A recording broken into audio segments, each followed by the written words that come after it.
Hello, Rachel, and thank you for your kind request. One of the disadvantages of being the first recording that I do of a day is that, unfortunately, this is what I look like. It's 06:20 here, and I have not really made my peace with the world. I don't know if it comes through on the microphone, but there is rain and strong wind battering against the window, which makes me glad to be indoors and reading something for you. I hope this is going to come through okay. And because I know that you are interested in these things, excuse me, I'm not very good at this. This is the edition that I am going to read, and without interrupting the reading too often, I will try to show you some of the wonderful plates as we go along. This is, if I can remember which way left and right are. No, I can't, clearly. Back a bit. That's the wonderful plate of Alice following the rabbit down the rabbit hole. And I'll try to show you some more of these as I read, without, I hope, interrupting any fluency. Well, as if in what I read. Okay, let's get on with it. And Chapter 1. Down the Rabbit Hole. Alice was beginning to get very tired of sitting by her sister on the bank, and of having nothing to do. Once or twice she had peeped into the book her sister was reading, but it had no pictures or conversations in it. What's the use of a book, thought Alice, without pictures or conversations? So she was considering in her own mind, as well as she could, for the hot day made her feel very sleepy and stupid, whether the pleasure of making a daisy chain would be worth the trouble of getting up and picking the daisies, when suddenly a white rabbit with pink eyes ran close by her. There was nothing so very remarkable in that, nor did Alice think it so very much out of the way to hear the rabbit say to itself, "Oh dear, I shall be too late." When she thought it over afterwards, it occurred to her that she ought to have wondered at this, but at the time it all seemed quite natural. But when the rabbit actually took a watch out of its waistcoat pocket and looked at it, and then hurried on, Alice started to her feet, for it flashed across her mind that she had never before seen a rabbit with either a waistcoat pocket or a watch to take out of it, and, burning with curiosity, she ran across the field after it, and fortunately was just in time to see it pop down a large rabbit hole under the hedge.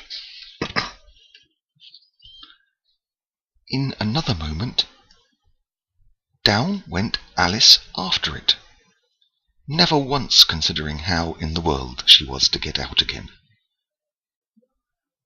The rabbit hole went straight on like a tunnel for some way, and then dipped suddenly down, so suddenly that Alice had not a moment to think about stopping herself, before she found herself falling down a very deep well.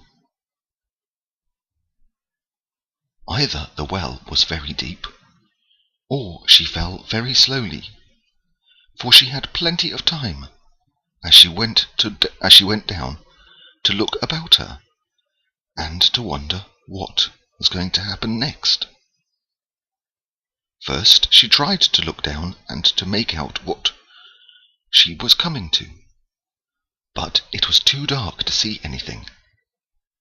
Then she looked at the sides of the well and noticed that they were filled with cupboards and bookshelves. Here and there she saw maps and pictures hung upon pegs. She took down a jar from one of the shelves as she passed.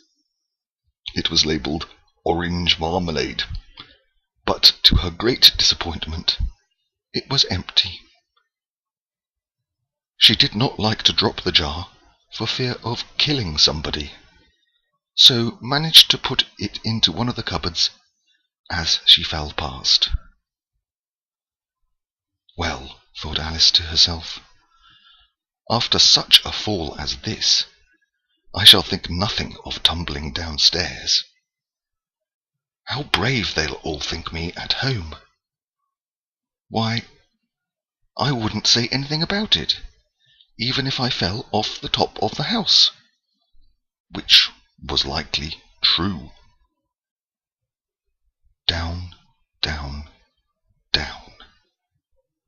Would the fall never come to an end?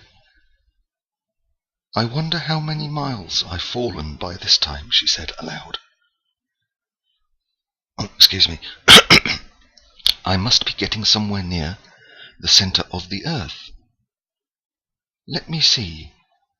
That would be 4,000 miles down, I think. For, you see, Alice had learnt several things of this sort in her lessons in the schoolroom, and though this was not a very good opportunity for showing off her knowledge, as there was no one to listen to her, still it was good practice to say it over. Yes, that's about the right distance. But then I wonder what latitude or longitude I've got to. Alice had no idea what latitude was, or longitude either, but thought they were nice, grand words to say. Presently she began again. I wonder if I shall fall right through the earth. How funny it'll seem to come out among the people that walk with their heads downwards. The antipathies, I think. She was rather glad there was no one listening this time, as it didn't sound like the right word at all. But I shall have to ask them what the name of the country is, you know. Please, ma'am, is this New Zealand or Australia? And she tried to curtsy as she spoke. Fancy curtsying as you're falling through the air. Do you think you could manage it? And what an ignorant little girl she'll think me. No, it'll never do to ask. Perhaps I shall see it written down somewhere. Down, down, down. There was nothing else to do, so Alice soon began talking again. Dinah will miss me much tonight, I should think. Dinah was the cat. I hope they remember her saucer of milk at tea time. Dinah, my dear, I wish you were down here with me. There are no mice in the air, I'm afraid, but you might catch a bat, and that's very like a mouse, you know. But do cats eat bats, I wonder? And here Alice began to get rather sleepy, and went on saying to herself, in a dreamy sort of way, Do cats eat bats? Do cats eat bats? And sometimes, Do bats eat cats? For, you see, as she couldn't answer either question, it didn't much matter which way she put it.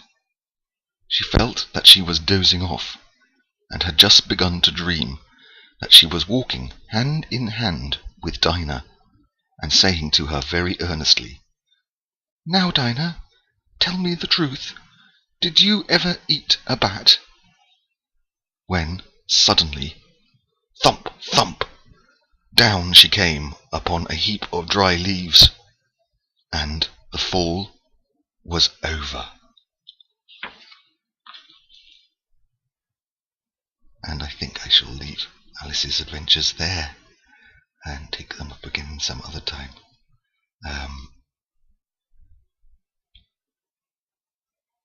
There were just 2 pictures. If I can get these right. No, that's obviously Alice following the rabbit sometime, and left, that's right. Ooh, down a bit. That's the rabbit checking his watch. Sorry, that's useless. I would not make a very good film director.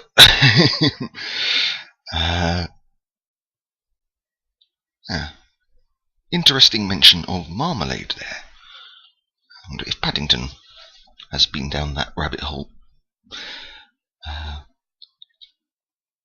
Good. Thank you for listening. Sorry about the way I look. Although I'm slightly reassured by the fact that most people at 6:30 in the morning probably don't look their best. I might even have a shave today.